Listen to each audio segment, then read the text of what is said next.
हरे कृष्णा।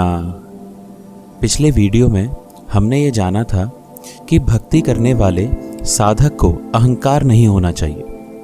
अब हमारे में ये प्रश्न आ सकता है कि वाकई में साधक कौन है। तो आइए अब वे जानते हैं। भगवान का साधक वो है जिसमें सांसारिक भोग की लालसा ना हो, साधन विरुद्ध उद्देश्य और रुचि साथ में रहने के कारण ही साधन करते हुए भी भक्ति में उन्नति नहीं होती। मतलब कि अगर साधक को सांसारिक भोग भोगने की लालसा भी है और भक्ति करने की रुचि भी है तो भक्ति में उसकी उन्नति नहीं होगी। जब तक धन, मान, बड़ाई, आराम आदि का उद्देश्य और प्रियता साथ में रहती है तब तक मनुष्य वास्तव में साधक नहीं होता।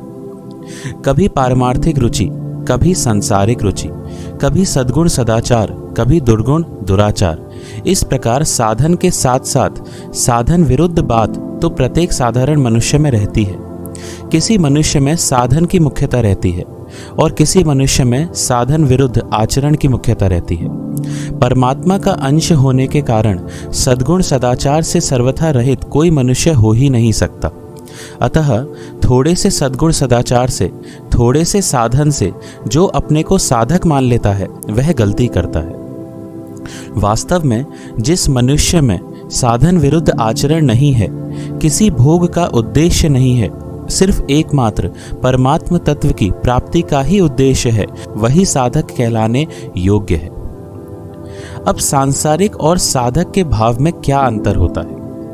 जिसका यह भाव रहता है कि हम बाबा जी थोड़ी ही हैं, हम तो गृहस्थ हैं, संसार में रहते हैं, पैसा कमाने के लिए झूठ, कपट, बेईमानी आदि तो करना ही पड़ते हैं, क्योंकि इनके बिना पैसा पैदा नहीं होता, काम चलता नहीं है आदि, वह साधक नहीं होता बल्कि वह संसारी होता है।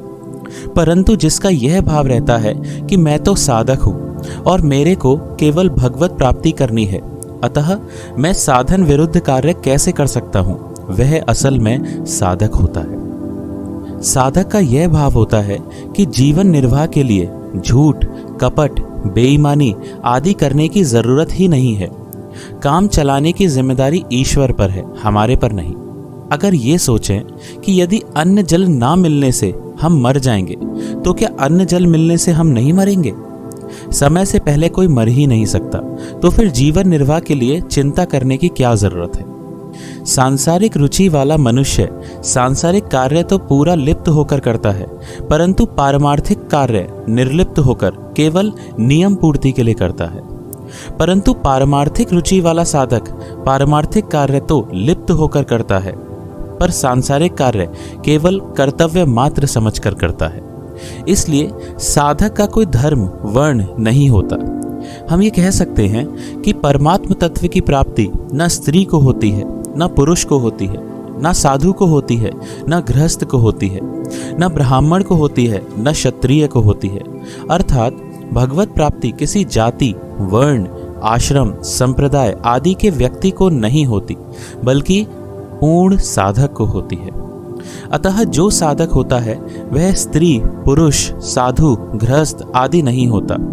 तात्पर्य है कि साधक में ना तो जाति, वर्ण, आश्रम, संप्रदाय आदि का अभिमान होता है, ना इनका आग्रह होता है और ना दूसरों के प्रति नीच भाव होता है। हरे कृष्णा।